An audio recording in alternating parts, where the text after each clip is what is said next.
আসসালামু আলাইকুম রহমতুল্লাহি ওবরাকাতু। প্রিয় ভাই ও বন্ধুরা, কেমন আছেন? আশা করি সবাই ভালো আছেন। দেশ ও প্রবাস থেকে যারা এই মুহূর্তে ভিডিওটি দেখতেছেন, আমার পক্ষ থেকে রইল আপনাদের জন্য আন্তরিক মোবারকবাদ। আমি চাই আপনারা সবসময় ভালো থাকেন, যেই দেশেই থাকেন না কেন, যে কাজই করেন না কেন, আপনারা যেন সবসময় ভালো থাকেন। আল্লাহ তাআলা রব্বুল আলামিনের কাছে এই প্রার্থনাটাই সবসময় করি। তো প্রতিদিনের মতো চলে আসলাম আবারও একটি ভিডিও নিয়ে, যেই ভিডিওর নাম হচ্ছে সাদিয়া। এই মেয়েটার নাম নাকি সাদিয়া।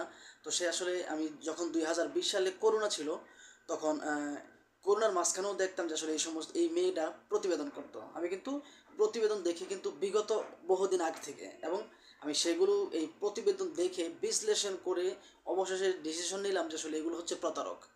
কারণ আমি প্রথম যখন এই প্রতিবেদনগুলো দেখি, তখন ভাবলাম যে আসলে হয়তো এই মেয়েগুলো আসলে সত্যি দারিদ্র বা একেবারে নিম্ন পরিবারের মেয়ে, এই জন্য হয়তো তাদের ফ্যামিলিতে অভাব অনটন, এই জন্য প্রতিবেদন করে যেন মানুষ তাদেরকে সাহায্য সহযোগিতা করে। ইভেন আমি নিজেও চাইছিলাম